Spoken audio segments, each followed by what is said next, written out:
We are still in the midst of a year-long global pandemic, and while some countries have handled it better than others, in a globalised economy, almost everyone is feeling some kind of pain.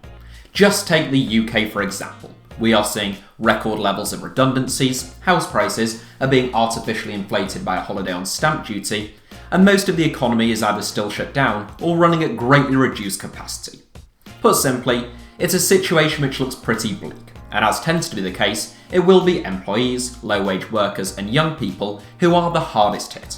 And whilst it must be said that the UK itself is particularly hard hit in global terms due to our struggles with COVID, the virus having been allowed to run rampant, and our series of lockdowns, and also the coinciding of that event with Brexit and the added uncertainties that brought, most of the world, for example, almost all of Europe and large parts of North and South America, are facing very similar issues. Economies, on the whole, are in a pretty dreadful state across much of the world, with severe real-life consequences for millions of people. Yeah, at the time of this recording, the stock market is at all-time highs. To many people, this will seem counterintuitive, and in some respects, it is. So I thought, why not make a video exploring some of the reasons why this is the case. If you enjoyed today's video and find it at all informative or entertaining, please do consider hitting the like button and subscribing to The Reluctant Investor. The first thing to establish is what the stock market actually is, and what people mean when they use the term in this context. Since for a lot of people, the idea of the stock market can be quite an abstract concept. Now, a stock market is just an arena for the buying and selling of publicly traded companies. There are lots of them. There is the London Stock Exchange, the New York Stock Exchange, the Shanghai Stock Exchange, and so on and so forth. So there are lots of different stock exchanges or stock markets, but when people refer to the stock market, they tend to be using it as a sort of catch-all term for all financial activity involving the buying, selling, and issuing of shares, either globally or in their country of residence. A share, for the record, is just a small slice within the much larger pie of a publicly traded company like Amazon, Netflix, or Coca-Cola. So, if a company is valued at £1,000 and there are 1,000 shares issued, and you buy £10 worth of stock in that company, you will get 10 shares and 1% ownership within the company. That's just a small aside in case you don't know what a share is. But back on topic, when people say that the stock market is up, down, or at all-time highs, as I did earlier in this video, they tend to be referring to one of the major indices in a specific region. So that might be the S&P 500, which is just the 500 largest companies in the United States of America, or the FTSE 250, which is just the 250 largest companies in the United Kingdom. Now, that means that fundamentally, when people say, for example, that the stock market is up, what they mean is that the valuations of typically the largest companies in a specific region, whether that be Europe, Asia, or globally, have increased. The valuation of these companies is dictated by simple market forces. When people rush to buy a stock, the price goes up. When people rush to sell a stock, the price goes down. And when there's roughly the same number of people wanting to buy into a company as get out of it, the price stays relatively stable. Now, you might assume that given the state of the wider economy, investors would be rushing to sell stocks and shares in companies. And at the start of the pandemic, they did. From February through to March of 2020, the stock market saw some of the steepest declines of all time, as a 10-year bull market seemed to have come to an end. Now, a bull market, for the record, is just when people are generally bullish about stocks, meaning that they have a positive long-term outlook and they think that prices will go up. It is the opposite of a bear market, which is when people are bearish about stocks, generally taking a more negative outlook, more pessimistic, and thinking that prices are likely to go down in the future. Despite the initial nosedive, though, investor confidence grew as 2020 went on. By April, an economic recovery had already started, and that rally continued throughout 2020 and into 2021, taking us to these all-time highs. But why?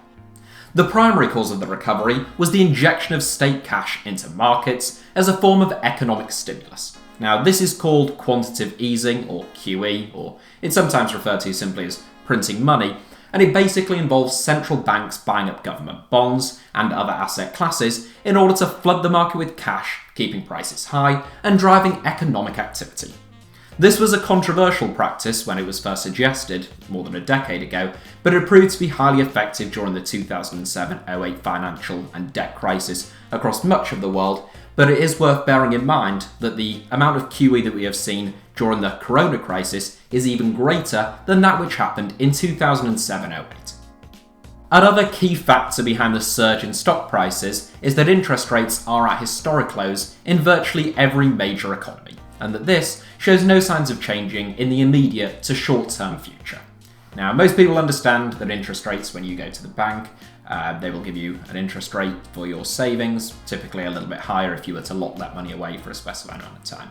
So when I was younger, they might say, thank you for choosing to bank with us. Here's a 5% interest rate on your savings. And every year, the amount of money that you have at that bank increases by 5%. Now they might say, thank you very much for banking with us. Here is 0.3% if you're lucky.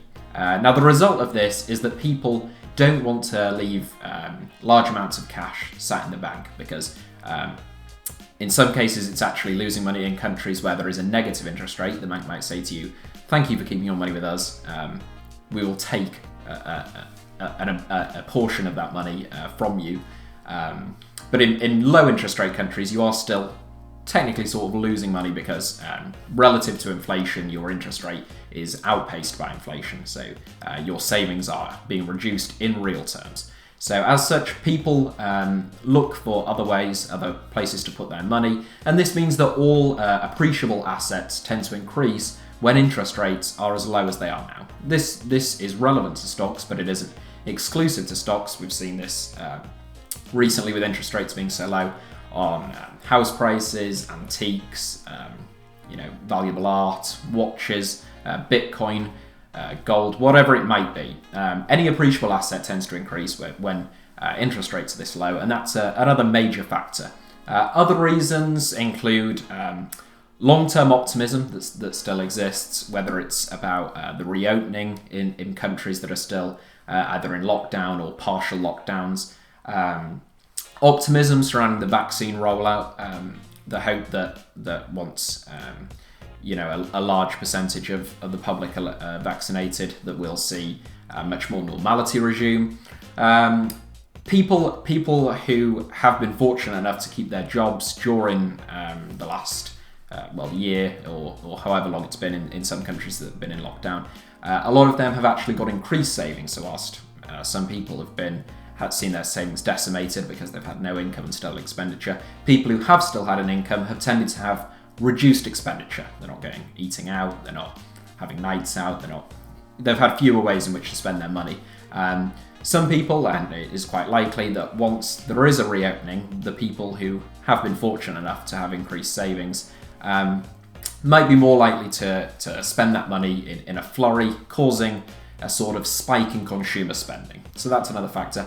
And then crucially, perhaps among the most important factors, is that some of the most valuable companies on earth, some of the ones that really control the major indices, so your Amazon, Apple, Microsoft, Netflix, all these types of companies, a lot of them are either haven't been particularly hampered by coronavirus, or some of them, in the case of like an Amazon or a Netflix, their fortunes may have actually improved despite the pandemic. So whilst it seems like a global pandemic is terrible for everyone, there are certain companies, including some of the most important companies, in which that isn't the case. And these companies have a disproportionate impact upon the major indices because their valuations are so significant.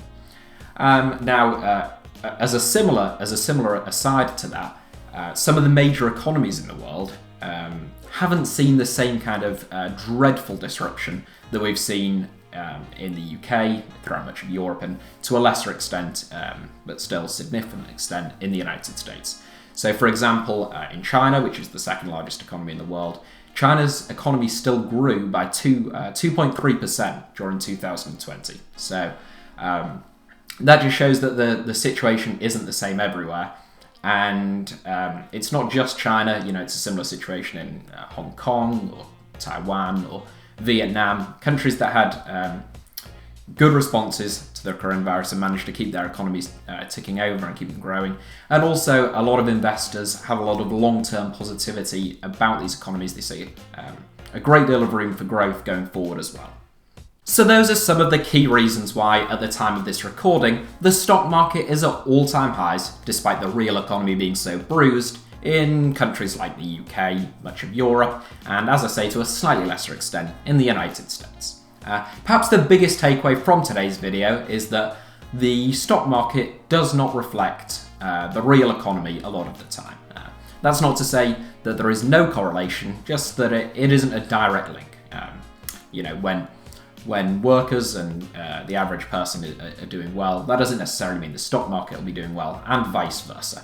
And it's also worth adding that for most people, stock market gains will only actually impact them in the form of relatively modest increases to their pension pot, since that is the only way in which most people are invested, and therefore their only exposure to the stock market and to those gains or losses, whatever it might be.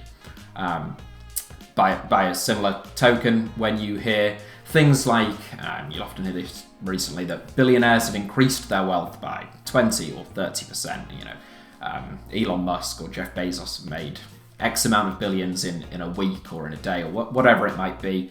That is because billionaires tend to hold a lot of appreciable assets, whether that's stocks, property, whatever it might be.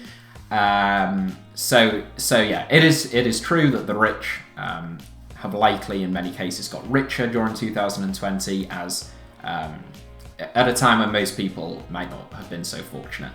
The exact same thing was true of 07-08 when there was a large transfer of wealth going upwards, and whilst there is such enormous amounts of QE going on, and whilst interest rates are so low, that is likely to remain the case. Despite everything that I've said in this video, I think it is worth pointing out that, generally speaking at least, stocks are very expensive at this moment in time, in terms of, historically speaking, in terms of price to earnings ratios. So it is quite likely that in the not too distant future we will see a market correction, a 10% or so decline at the least. As always, that's not me saying, for a fact, no one knows what the stock market will do in the short term, and you shouldn't act upon anything that I say. None of this is financial advice. It is just entertainment and education. And hopefully, if you enjoyed that entertainment and education, you'll consider giving the video a like, even a comment. The channel is so young that any interaction really helps with the YouTube algorithms, and I would love it if you would like to subscribe and turn on notifications if you don't already. And why not even share this video with a friend or someone that you think might enjoy it or might learn something from it, whatever it might be. But yeah, thank you all as ever for watching, and take care.